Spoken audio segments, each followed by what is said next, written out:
Grid method হলো সন্দীপ মাহেশ্বরীর মতো। যেমন উনি তোমাকে এক ধাক্কায় দাঁড়াতে শেখান, তেমনি গ্রিডও আর্টের জগতে তোমাকে ধাপে ধাপে কনফিডেন্ট করে তোলে। কিন্তু একটা সময় পরে তোমাকে নিজের পায়েই দাঁড়াতে হবে। ঠিক যেমন একটা সময় পরে মোটিভেশনাল স্পিচ বন্ধ করে আমরা নিজের রিয়েল লাইফের প্রবলেমগুলো সলভ করি, ঠিক তেমনি তোমাকে গ্রিড মেথড ছাড়াও ইভেনচুয়ালি ফ্রি হ্যান্ড ড্রয়িংও শিখতে হবে।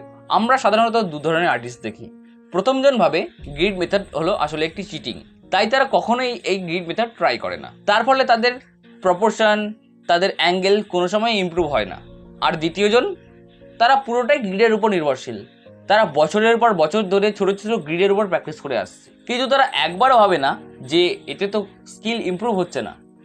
গ্রিড তো শুধুমাত্র একটা প্র্যাকটিস টুল, নাকি আঁকার কোনো ফাইনাল সলিউশন। তুমি কোন দলে? যে ভয় পেয়ে গ্রিড মেথড কোনোদিন ট্রাই করে না এটা চিটিং ভেবে, নাকি যারা গ্রিড ছাড়া অন্য কিছু ভাবতেই পারে না সেই দলে? গ্রিড মেথড কীভাবে কাজ করে জানো? ধরো একটা ছবি, সেটা পুরোটা নয়, আমরা তার ছোট ছোট অংশগুলিকে ছোট ছোট বাক্সে ভেঙে দেখি। তারপরে এই ছোট ছোট অংশগুলি দেখে ড্রয়িং করলে আমাদের প্রপোর্শন ঠিক থাকে, ভয়ও কমে, কনফিডেন্সও বাড়ে। মজার বিষয় হলো এটা কিন্তু পিওর ফ্রি হ্যান্ড ড্রয়িং।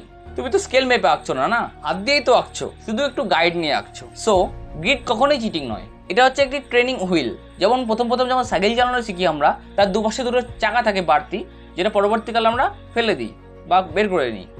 কিন্তু প্রথম যখন আমরা শিখতে চাই তখন এই চাকা দুটো আমাদের খুবই হেল্প করে। ঠিক তেমনই গ্রিড মেথড আমাদের সেই ট্রেনিং হুইল। যারা বছরের পর বছর ধরে শুধুমাত্র গ্রিড দিয়েই আঁকে তারা ভুল করছে খুবই, কারণ তারা কোনো সময় গ্রো করছে না।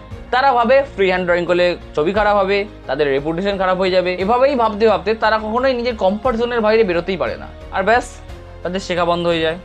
একটা কথা সবসময় মাথায় রাখবে, ডিসকমফোর্ট ছাড়া কখনো স্কিল ইমপ্রুভ হয় না। তাহলে উপায় কি?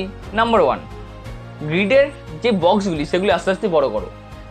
যারা গ্রিড এখনও ট্রাই করোনি তারা গ্রিড ট্রাই করো, ছোটো ছোটো ছোটো বক্সে ট্রাই করো, তারপর বড় বড় বক্স বানাও।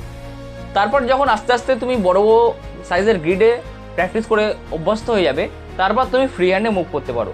তখন তোমরা কনফিডেন্স পাবে এবং এগিয়েও যেতে পারবে। আর সবসময় একটা কথা মনে রেখো, তোমার গোল কিন্তু শুধুমাত্র একটা ভালো ড্রয়িং করা নয়, একজন প্রকৃত ভালো মাপের আর্টিস্ট হওয়া।